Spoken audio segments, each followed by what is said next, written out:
Good morning, good afternoon, good evening.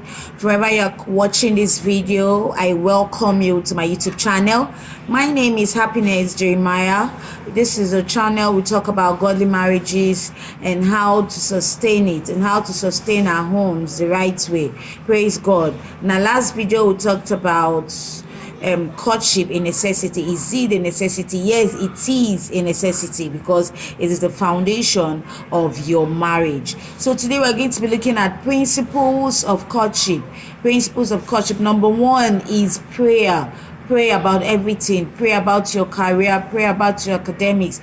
Pray about the kind of job you want to do, the church you want to start worshiping. Pray about your financial stability. Some people get married, and after marriage, one of the partners lose their job.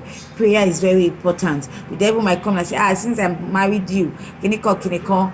That is why prayer is very, very important. Pray for God to open your eyes to the spiritual things happening in each other's family that you are not aware of. Praise the name of the Lord.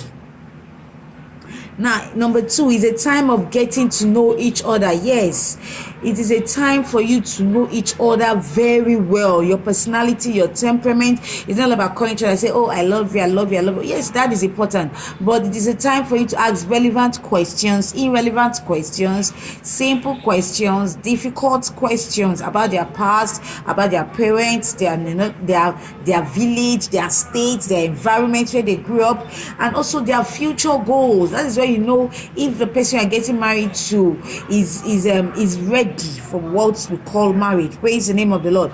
Ask all kinds of questions. Very, very important. And also for those people that will be asking this question, be ready to also open up. It's very important. It's a time you open up to each other. Any wound, don't say, I've buried that part of my life. No. As long as you're getting married to someone, open up and let the person know what happened in the past, what happened then, what happened so time, so that the devil will not use the future against your home. Praise the name of the Lord. Number three is a time for spiritual fine-tuning. A time to break from every form of evil family pattern. I tell you, this is also very, very important. Spiritual fine-tuning, whereby you see couples that they get married and they start having some things happening to them. Before you know, they start saying, that is how I used to do in our family. That is how it used to happen in my own family. So it is a time for you to ask questions, do your findings, your research, and pray to break from those evil patterns, either in childbearing, financial stability, career, ministerial success, and all that. It's time to pray and cut yourself off. Praise the name of the Lord. It's a time for exhortation and marital counseling. This is where the marriage counseling comes in. Marriage class. Some of you like to jump it. It's very important to attend those classes. Don't be I know what they want to tell us now.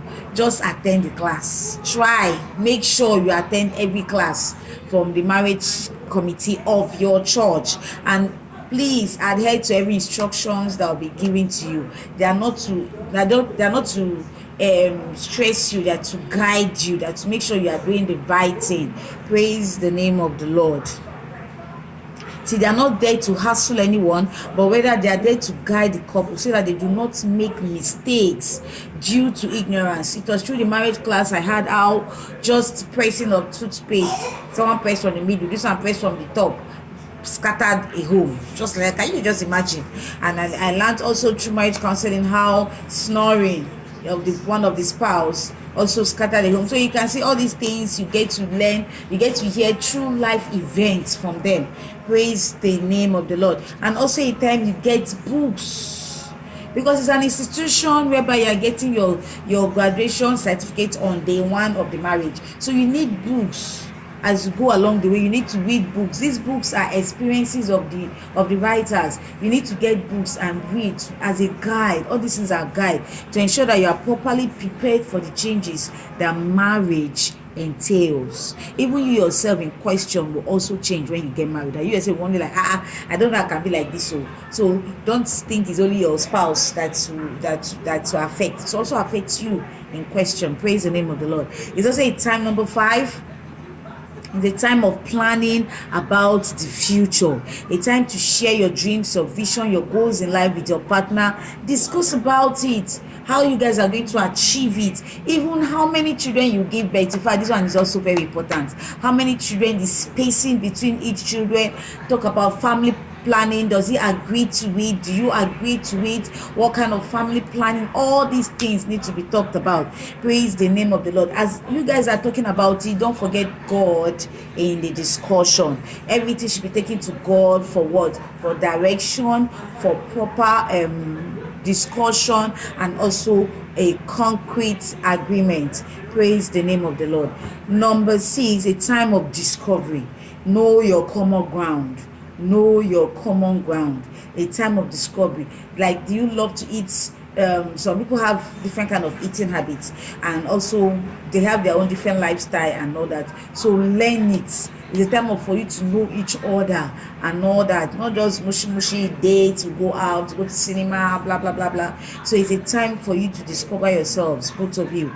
A time of examination, a time to checkmate yourself, to see if you are actually ready for marriage. It's not about the age. Oh, yes, age is part of it, but it's not about having your masters, your PhD and all that. This is marriage we're talking about. This is God's institution, whereby you don't know what is going to happen the next minute in your marriage. So please take it very, very, very serious. And the responsibilities it comes with, also mental preparation is needed for marriage. You need to be mentally ready. You need to be mentally ready that you are going to get pregnant. You need to be mentally ready that you are going to be a father. You need to be mentally ready you're not just going to be a father, you are going to be a protector, a guardian and all that. So you need to be ready before you go into what is called marriage. And also number 8, a time for laying a strong family altar. What you guys cannot start, like you start having your fasting time. Distance is not a barrier. You can pick a day when you fast, and on that set day you fast, you call each other to pray, study the word of God. When you start doing that, when you get married, you guys will become used to it. Praise the name of the Lord. It won't be an issue. You should cultivate the habit of praying together. Your family altar can be built before you enter your marriage. Number 9, a time to fight.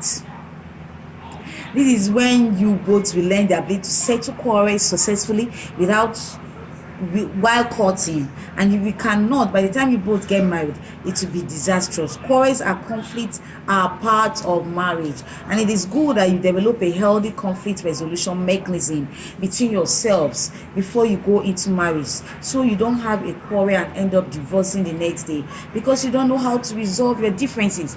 There was one thing I and my husband agreed on before we got married, that when we have issues, that we ensure that we settle before the night sets in, meaning not allow the issue move to the next day. So it doesn't matter who is on the offense side or is on the receiving end. We just come and we talk about it, we apologize and we move on. So, and we talk about it and how to prevent future occurrence. So healthy conflict resolution mechanism is very, very important. Now number 10 is a time of preparation for the wedding. Do not cut your clothes more than the material that you have on ground. So I don't say according to your size, because everybody have big taste, but most times the kind of wedding you want, the money is not on ground to fund it. So that's why I'm saying cut your coat according to the material on ground. Praise the name of the Lord. Thank God there are different kind of marriage now. You can do office marriage, you can just do just you and your family, you can do it's not must that you must call people. Praise the name of the Lord. So it's very, very important to prepare for the ceremonial part of the marriage. Cut your coat according to your pocket. The level of success of a marriage is not based on the level of noise you make during the wedding, and vice versa. Meaning, if you make noise or you don't make noise, the success of the wedding is bent on your spiritual aspect, on God, and so many factors. A time for preparation for the home. Number 11, a time for preparation of the home for the marriage. A time to decide what kind of apartment you want to live in.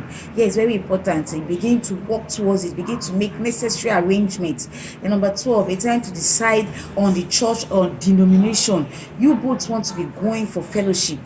on Sunday. Yes, it's very important. I have a friend that when they got married, they both left their parents' church. They agreed. They started going to another church together.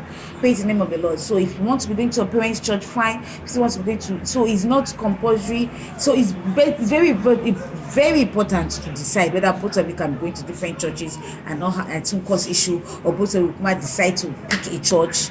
Prayerfully, you have to do this. Praise the name of the Lord. Prayerfully, you have to do this. Prayerfully, this is mostly overlooked, but very important to avoid a one committed fervent spouse to become just a church goer. This is very, very important. Yes, I agree. In conclusion, this is not the time for sex. It's not a time to say, I want to check if this guy is good. What if you check the guy is good and after marriage the thing drop? What will happen? Will you go out of the marriage? This is not the time for sex, but this is the time for temptation. And also a time temptation becomes stronger, because they will tell you, after all, we are getting married, so if we have sex, it's not a sin. So if we can have sex after all, we are getting married, so it is all shades of wrong and a sin called fornication. And also, please don't forget God in the equation. Thank you very much. Thank you very much for watching. In our next video, we'll be looking at hard facts about marriage. And don't forget to react by clicking on the like button and subscribe, and also share on your social media platform. Thank you very much. God bless you.